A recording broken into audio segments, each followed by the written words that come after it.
মালাই কোফতা নামটার সাথে আশা করি আপনারা সবাই পরিচিত। হোটেল কিংবা পার্টিতে মাছ মাংসের সাথে সাথে এটা কিন্তু একটা কমন ডিশ। অনেস্টলি বলতে বাড়িতে যদি কোনো গেস্ট আসে, মাছ মাংসের সাথে সাথে এই রেসিপিটা বানিয়ে দিলে কিন্তু মন্দ হয় না। আমি ইপসিতা, দ্য হানি কিচেনে আপনাদের অনেক স্বাগত। আজকে বানাই চলুন মালাই কোফতা। প্রথমেই বলে রাখি, এই রেসিপিটাতে কিন্তু ঘি একদমই ইউজ হয় না। পাত্রে সামান্য একটু রিফাইন অয়েল নিয়ে নেবেন। দিয়ে দিলাম পেঁয়াজ। এরকমভাবেও কাটতে পারেন বা ফাইনলি আপনারা বা রাফলি চপ করে নিতে পারেন। সামান্য একটু ভেজে নেবেন। কিছু গোটা মশলা আগে থেকেই রেডি করে রাখবেন, যেমন জিরে, এলাচ, গোলমরিচ, লবঙ্গ, দারচিনি আর দেবেন জয়িত্রী। পেঁয়াজটা হালকাভাবে ভেজে নেবেন। এখন দিয়ে দেবেন আদা কুচি। আমি ছোট ছোট করে আদাগুলো কুচি করে নিয়েছি যাতে ভালো করে ভাজা হয়। দিলাম একটা টমেটো। যেমন ঝাল খাবেন সেই অনুযায়ী লঙ্কা কুচি দেবেন। দেবেন রসুন। এখানে কিন্তু রসুনের পরিমাণটা একটু কমই রাখবেন। এখন দেবেন গোটা মশলাগুলো। গোটা মশলাগুলো কিন্তু এই সময়তেই দেবেন। আগে দিলে পরে একটু ভাজার সময় কিন্তু ওভারকুক হয়ে যেতে পারে। একটু টাইম দিয়ে কিন্তু ভাজতে হবে এগুলো সব। স্লোলি কুক করবেন যাতে প্রত্যেকটা জিনিস ভালো করে ভাজা হয়। আবার লাস্টে দেবেন কাজু। আমি এখানে 7 থেকে 8খানা কাজু দিয়ে দিয়েছি। আর দেবেন বেশ খানিকটা ধনেপাতা। এই দুটো কিন্তু লাস্টেই দেবেন, কারণ এই দুটোই কিন্তু খুব তাড়াতাড়ি রান্না হয়ে যায়। 2 থেকে 3 মিনিট ভাজবেন। দেখুন কাজুর কালারটা কিন্তু হালকা ব্রাউনিশ হয়েছে, এতটুকুনই কিন্তু ভাজতে হবে। সম্পূর্ণ এটা কিন্তু ঠান্ডা করে নেবেন।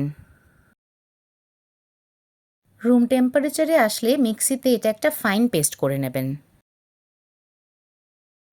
মাখন নেবেন, সাথে নেবেন রিফাইন অয়েল। মাখনের সাথে কিন্তু অয়েল অবশ্যই ইউজ করবেন, তাহলে মাখনটা পুড়ে যাবে না।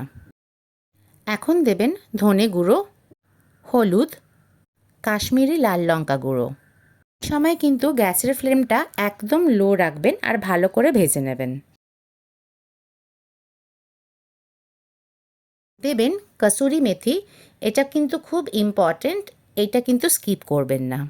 সামান্য একটু ভাজবেন, দেখবেন যখন কসুরি মেথির গন্ধটা বেরিয়েছে তখন দিয়ে দেবেন পেস্ট করা মশলাটা। প্রায় 1-2 মিনিট কিন্তু এটা ভেজে নেবেন। ভাজা হলে দিয়ে দেবেন গরম জল। এখানে কিন্তু আপনারা গরম জলই ইউজ করবেন। আমি গরম জল দিয়ে মিক্সিটা ধুয়ে এখানে ইউজ করেছি, তাই কিন্তু জলের কালারটা এরকম। যতটা পাতলা বা ঘন খাবেন সেই অনুযায়ী কিন্তু জলের পরিমাণটা হবে। যদি রুটি বা পরোটার সাথে খান তবে একটুখানি থিক গ্রেভি রাখবেন, আর যদি জিরা রাইসের সাথে খান তবে অল্প পাতলা করে নেবেন। এখন দিয়ে দেবেন সল্ট আর দিয়ে দেবেন ফ্রেশ ক্রিম। ফ্রেশ ক্রিমের জায়গায় যদি বাড়িতে মালাই থাকে সেটাও কিন্তু আপনারা ইউজ করতে পারেন। এখন ভালো করে ফোটাতে হবে। মালাই কোফতার গ্রেভি আমার রেডি। চলুন কোফতাটা বানানো যাক। আমি এখানে 150 গ্রাম মতন পনির নিয়ে নিয়েছি। এটাকে হাতের চেটো দিয়ে ঠিক এরকমভাবেই কিন্তু আপনারা স্ম্যাশ করবেন। এই প্রসেসটা কিন্তু প্রায় 10 থেকে 12 মিনিট মতন সময় লাগে। দেখবেন পনিরের আর কিন্তু দানা হাতে লাগবে না, এরকম একটা স্মুথ দলা হয়ে যাবে। এর সাথে দিয়ে দিলাম 75 গ্রাম মতন খোয়া ক্ষীর। অল্প পনিরের সাথে কিন্তু ভালো করে মিক্স করে নিতে হবে। দেবেন সেদ্ধ আলু। আমি এখানে 2টো সেদ্ধ আলু ইউজ করেছি।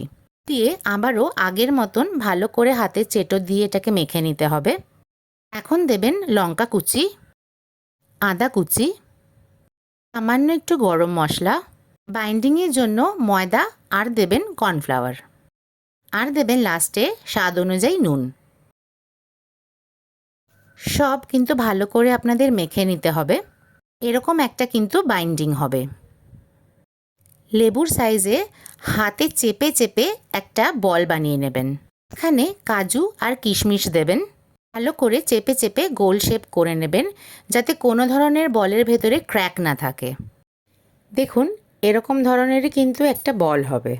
এখন তেল গরম করবেন আর কোফতা ভেজে নেবেন। আমি এখানে লোহার কড়াই ইউজ করেছি, কারণ লোহার কড়াইতে কিন্তু অনেকটাই তেল কম লাগে।